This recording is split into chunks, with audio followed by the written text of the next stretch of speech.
Screen में दिख रही है? सही है। तो अभी तक हम लोगों ने क्या पढ़ लिया है, रिएक्ट का प्रोजेक्ट कैसे बनाते हैं और उसको कैसे स्टार्ट करते हैं। अब जो है हम लोगों को देखना है कि कैसे हम उसके अंदर कंपोनेंट्स को क्रिएट करते हैं और उसको कैसे यूज़ किया जाता है।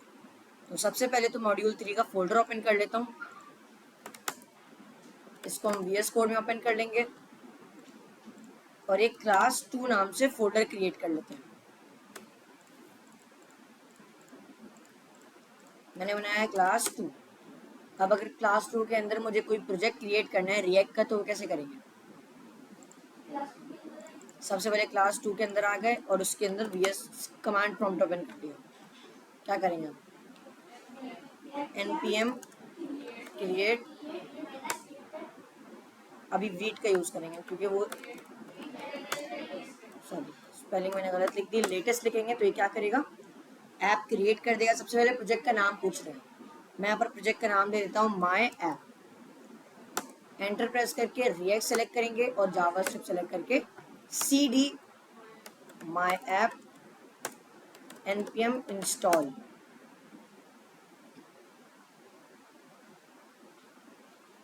अब जब मैं npm इंस्टॉल करूँगा तो क्या करेगा, ये सारे पैकेजेस इंस्टॉल कर देगा जो भी package.json में लिखे हुए होंगे।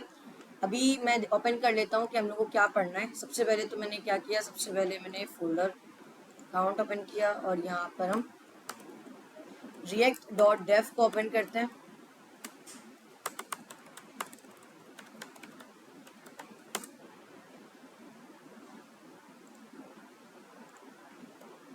ओके, तो सबसे पहले तो हम लोगों को क्या देखना है भाई, कंपोनेंट्स कैसे क्रिएट होता है। मैंने आप लोगों को बताया था कंपोनेंट क्या होता है भाई, कंपोनेंट होता है रीयूजेबल कंपोनेंट। यानी रिएक्ट के अंदर हम कोई भी चीज़ बनाते हैं ना, वो रीयूजेबल होती है कंपोनेंट के लिए, क्योंकि वो जो कंपोनेंट होता है वो फंक्शन के अंदर बनता है। किसके अंदर बनता है? और आप लोगों को पता है फंक्शन को हम जितनी बार भी चाहें कॉल कर सकते हैं। और यहाँ पर हम लोगों ने क्या रिटर्न किया हुआ है, जो भी HTML है वो हम लोगों ने यहाँ पर रिटर्न किया।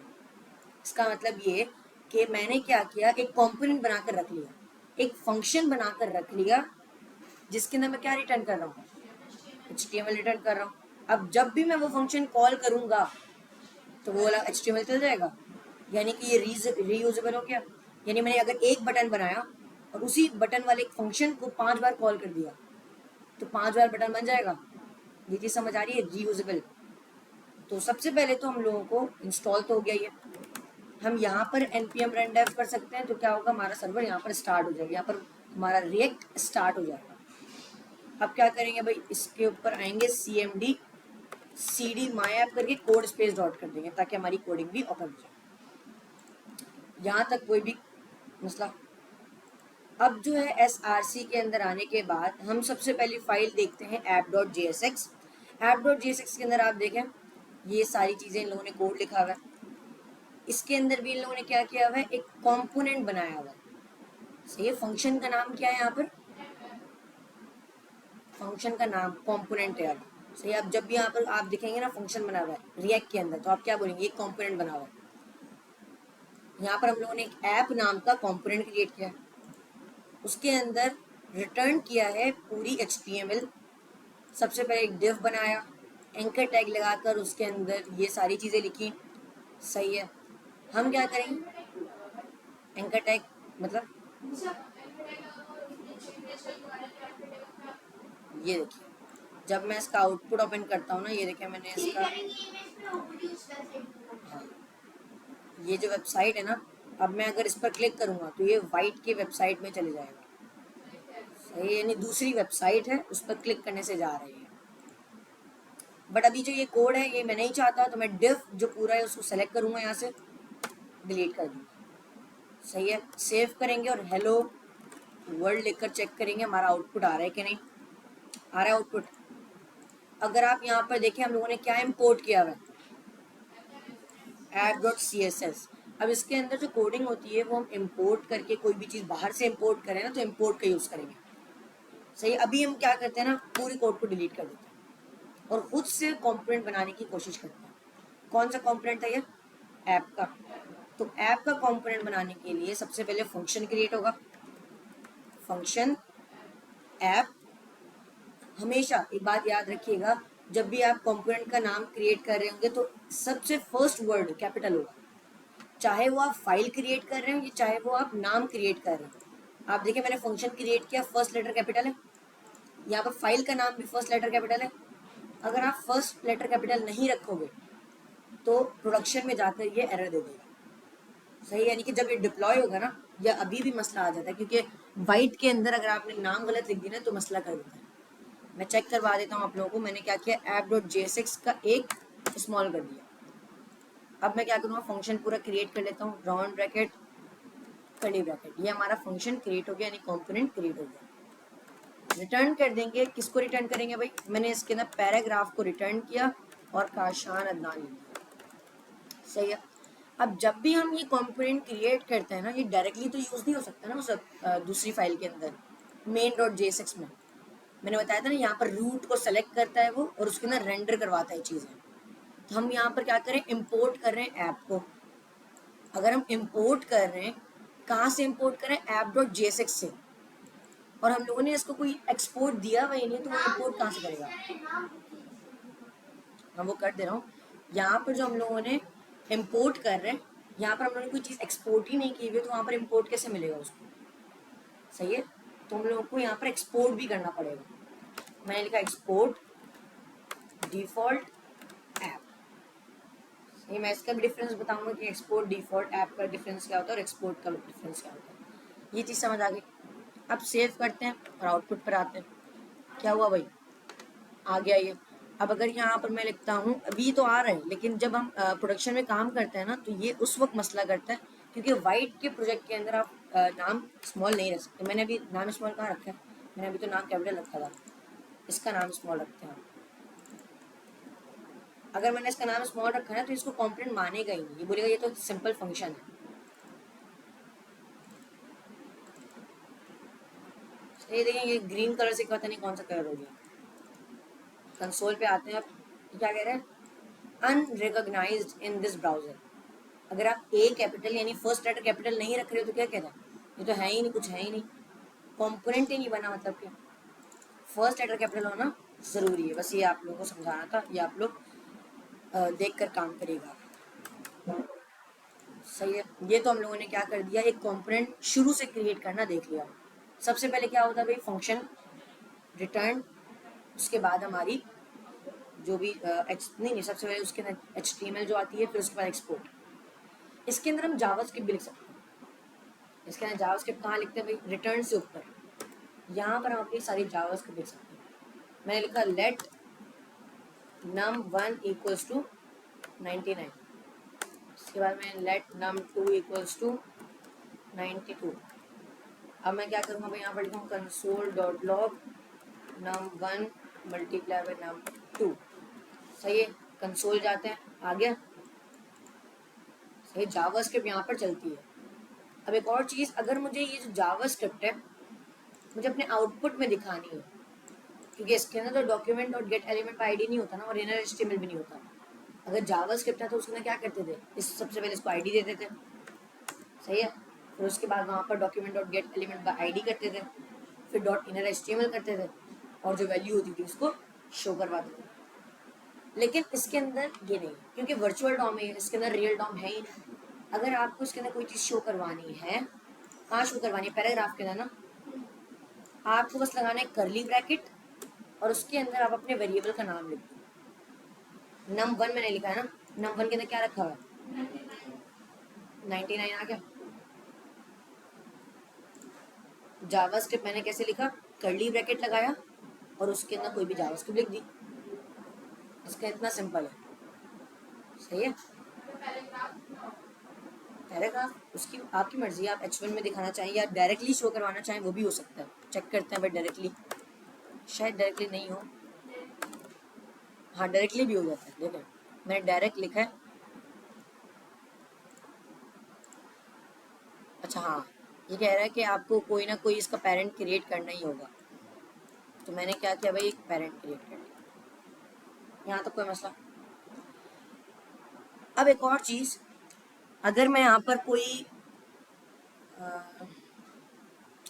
समझ, मैं एक डिज़ाइन बनाना चाह रहा हूँ जिसके अंदर ना कितने डिव है, 2 डिव है। कितने डिव है, तो मैंने यहाँ पर एक डिव बना लिया, क्लियर हो गया।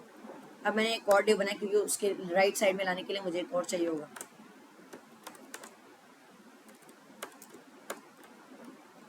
डिव मैंने बनाया और इस तरीके से क्लोज कर दिया। ये क्या एरर दे रहा है? ये मुझे तो दो डिव चाहिए ना, एक लेफ्ट साइड में एक राइट साइड में, या ऊपर नीचे चाहिए, मुझे दो डिव चाहिए। चलो कुछ लिख दिया मैंने। नहीं, जब मैं इसके ऊपर होवर करता हूँ ना माउस से, तो आपको पता चल जाएगा क्या एरर है। JSX expression must have one parent element.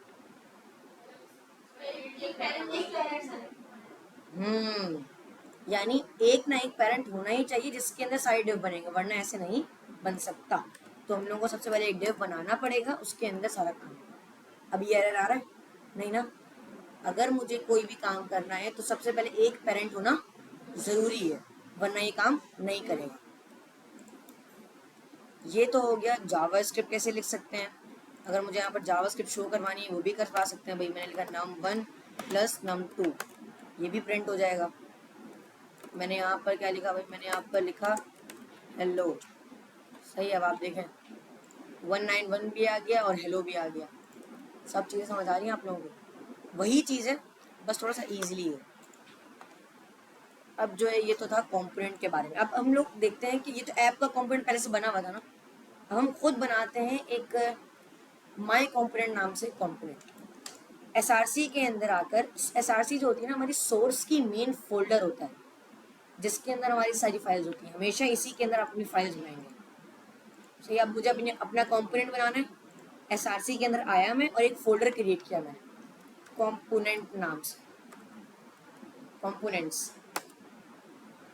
इसके अंदर जाकर मैंने एक फाइल बनाई माई कंपोनेंट। माई का एम कैपिटल है क्योंकि कंपोनेंट का नाम हमेशा कैपिटल होता है।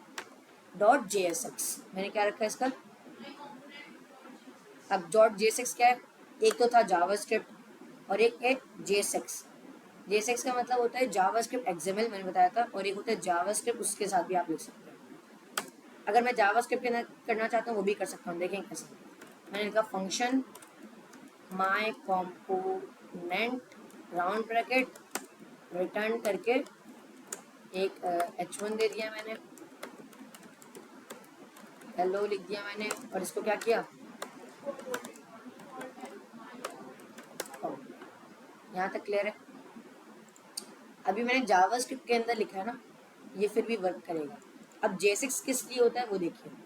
अभी अगर मैं यहाँ पर कोई पैराग्राफ का टैग लगा रहा हूँ, यहाँ पर थोड़ा पी लिखता हूँ, मुझे ऑप्शन दे रहा है ये ना, पी पैराग्राफ का ऑप्शन थोड़ा ना दे रहा है। H1 लिख रहा हूँ, H1 का भी ऑप्शन नहीं दे रहा है, डेफ का भी ऑप्शन नहीं दे रहा है। JSX करता ये है ना कि आपको बस ऑप्शन दिखा देता है। JSX मैंने लिखा, अब मैं यहाँ पर H1 लिखूंगा, इसने दिखा दिया H1। डेव लिखा मैंने, इसने डेव का टैग पूरा बना दिया। जैसे HTML में ऑप्शंस आते थे ना, इसमें अगर आपको ऑप्शंस चाहिए तो आप JSX लिखेंगे, अगर आपको नहीं चाहिए तो आप JS लिखें बस। सही है। बेस्ट प्रैक्टिस ये है कि आप JSX लिखें। अब मैंने क्या किया, इस कंपोनेंट को तो क्रिएट कर लिया, लेकिन अब मुझे इसको app.jsx के अंदर इंपोर्ट करना है और इसको यूज करना है। एक्सपोर्ट तो कर लिया, अब इंपोर्ट करना है। इंपोर्ट कैसे होगा? फंक्शन से ऊपर, फंक्शन सबसे ऊपर आएंगे। सबसे पहले लिखेंगे इंपोर्ट, उसके बाद लिखेंगे किस नाम से इंपोर्ट करना है। मैंने लिखा माय कंपोनेंट के नाम से इंपोर्ट कर दो। अभी देखिए ऑप्शन दे रहा है, अगर मैं इस पर क्लिक करूंगा नहीं खुद इंपोर्ट कर देगा। हो गया ना, लेकिन हम खुद करने की कोशिश करते हैं। मैंने कहा माय कंपोनेंट फ्रॉम, फ्रॉम कहाँ से? नहीं ना, कंपोनेंट का फोल्डर है उसके अंदर है माय कंपोनेंट, ये रहा ना कंपोनेंट का फोल्डर। अब मैं लिखूंगा ./ कंपोनेंट्स आ गया, अब स्लैश करके माय कंपोनेंट। ये चीज समझ आई? अब ये कौन सा फोल्डर, कौन सी फाइल सेलेक्ट कर रहा है? My component. अब अगर मैं इस फंक्शन को, इस कंपोनेंट को यूज करना चाहता हूं तो कैसे करूं?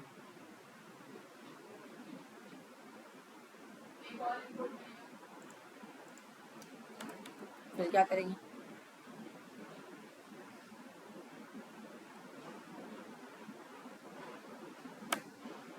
अगर हम लोगों को फंक्शन कॉल करना तो कैसे करते थे?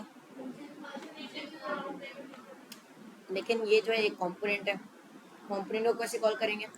कंपोनेंट को कॉल करने के लिए आप फैंसी टैग का यूज करते हैं, इस तरीके के टैग का।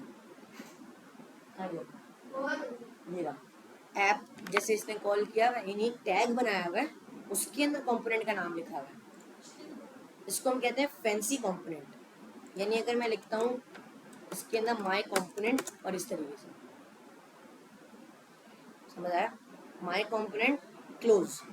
अब हेलो आ गया जो माय कंपोनेंट के अंदर मैंने लिखा था, मैं लिखता हूँ, यहाँ पर आता हूँ, माय कंपोनेंट पे आएंगे और लिखूंगा hello component, I am component. सही है। अब मैं क्या करता हूँ, एक और कंपोनेंट बनाता हूँ, मैंने लिखा nested component, nested component dot JSX. अब वही करेंगे फंक्शन, फिर उसके बाद nested component round bracket curly bracket return, हाँ फिर अच्छा लगा दिया मैंने और लिखा नेस्टेड कंपोनेंट। अब क्या करेंगे, डिफॉल्ट नेस्टेड कंपोनेंट। अब माय कंपोनेंट के अंदर मुझे इसको कॉल करना है, जहां भी कॉल करना है। अब क्या करेंगे भाई, फैंसी टैग लगा देंगे, मैंने लिखा माय सॉरी नेस्टेड कंपोनेंट और इस तरीके से। एरर क्यों दे रहा है?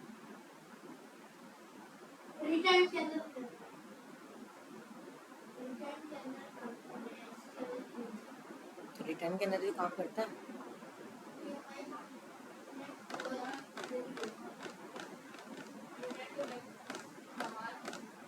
उसी के अंदर हूँ, अभी तो बताया इसका एक पेरेंट होना जरूरी है। मैंने कंपोनेंट नहीं बनाया, सॉरी पेरेंट नहीं बनाया, पेरेंट बनाना पड़ेगा इस तरीके से। पेरेंट बन गया, अब ये एरर चलेगी। अब देखिएगा आई एम कंपोनेंट के नीचे क्या आना चाहिए, नेस्टेड कंपोनेंट आ रहा है, नेस्टेड कंपोनेंट ये H1 है तो इसलिए थोड़ा सा बड़ा आ रहा है। ये भी समझ आ गई, कंपोनेंट के अंदर कंपोनेंट लगा दिया हम लोगों ने। और कंपोनेंट बनाना आप लोगों को ना इसमें मास्टर हासिल करनी है आप लोग, यानी कि आप लोगों को समझ लेना है कि इसको किस तरीके से बनेगा ये। सही, तो अभी आप लोग क्या करिए, आप लोग अच्छा CSS भी बता देता हूँ ताकि आप उसके अंदर CSS लगा के आप मुझे दिखा दें। CSS करने के लिए सबसे पहले तो CSS की फाइल बनेगी, या तो आप क्या करें app.css के अंदर अपनी CSS लिखें। अभी अगर मैं CSS पूरी रिमूव कर देता हूँ, index.css भी पूरी CSS रिमूव कर देता हूँ, नॉर्मल जैसे आता है वैसे ही आ गया। अब आप क्या पहले से ये लोग जो है ना करके रखते हैं, यानी पहले से थोड़ा सा समझ लो, इन लोगों ने क्या किया है ना, पहले से एक फाइल बना के रख दी है गिटहब के अंदर। अब जब भी हम npm create वाइट चलाते हैं, वो गिटहब की जो प्रोफाइल होती है, वो गिटहब की जो रेपोजिटरी होती है वो क्लोन हो जाती है। अब क्लोन होती है तो जो उन लोगों ने कोड लिखा है वो हमारे पास भी आ जाता है, यानी पहले किसी ना किसी ने ये, हाँ यानी हाँ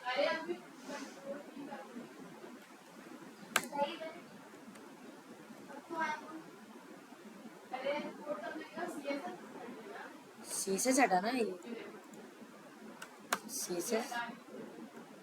सही है। अब आप इसके अंदर क्या करें भाई, माय कंपोनेंट पे आए, इसको क्लास दे दें। अब आप इसको क्लास भी नहीं देते, तुमको किसने बताया?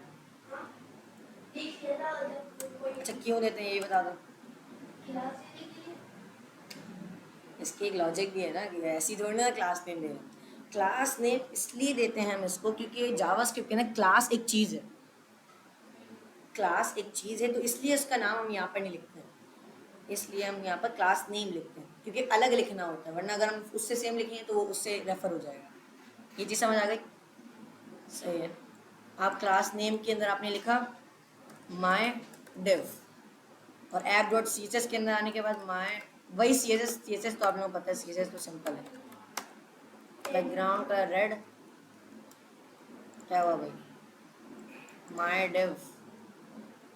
अच्छा अच्छा अच्छा अच्छा, मैंने app.jsx से वो app.css का लिंक हटा दिया था ना, तो मुझे यहाँ पर इंपोर्ट करना पड़ेगा CSS को। इम्पोर्ट CSS फ्रॉम, ऐसे नहीं होगा, हम लोग बस इम्पोर्ट के बाद कोटेशन लगाएंगे और फाइल का नाम ./app.css, देखें ये रहा ना app.css। अब आप आएंगे इसके अंदर, ये कनेक्ट हो गया। अभी आप देखें मैंने किस में कनेक्ट किया, कौन सी फाइल में, app.jsx में कनेक्ट किया, और मैंने div किसको दिया, इसको दिया। यानी app.jsx के अंदर जितने भी कंपोनेंट्स हैं ना, उन सबकी CSS भी app.css होगी। समझ आ रहा है? यानी कि अगर मैंने app.css app.jsx क्लास दिए बगैर मतलब, हाँ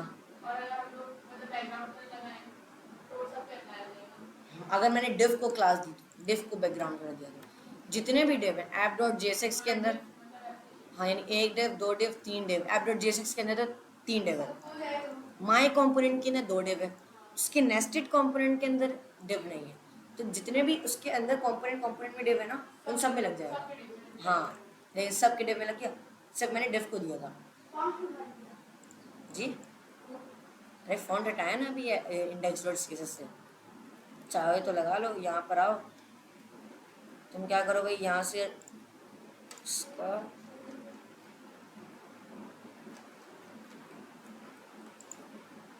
इसको हटाओ, सेव करो, बस फॉन्ट रहने दो और बैकग्राउंड कलर वगैरह हटा दो।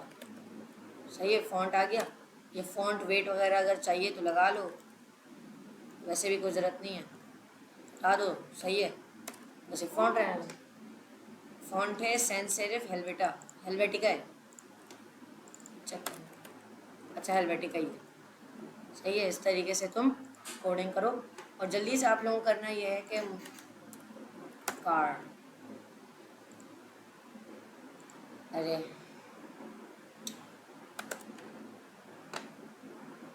आप लोग मुझे ये वाला कार्ड बना के दिखाओ।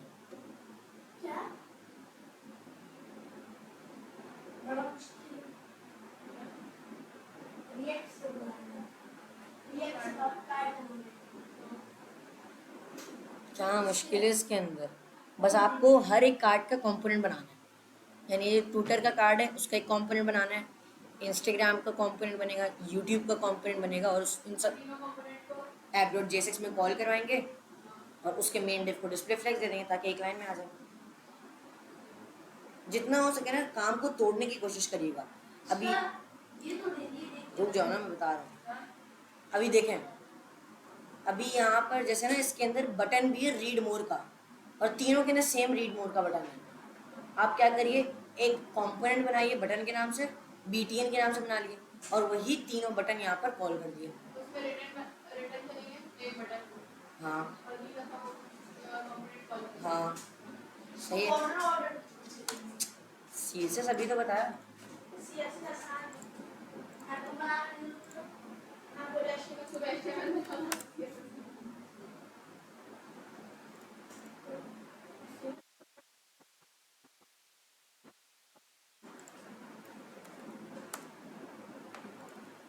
भेज दिया मैंने, एयरफोर्स शेयर के अंदर चेक करिए जल्दी, इसको प्रैक्टिस करिए। कोई क्वेश्चन है मुझसे पूछिए। मैं Vue.js का कोड पुश कर दे रहा हूँ अभी, मैं कोड पुश कर रहा हूँ, अगर कोई कोड की ज़रूरत होगी तो ले लियो।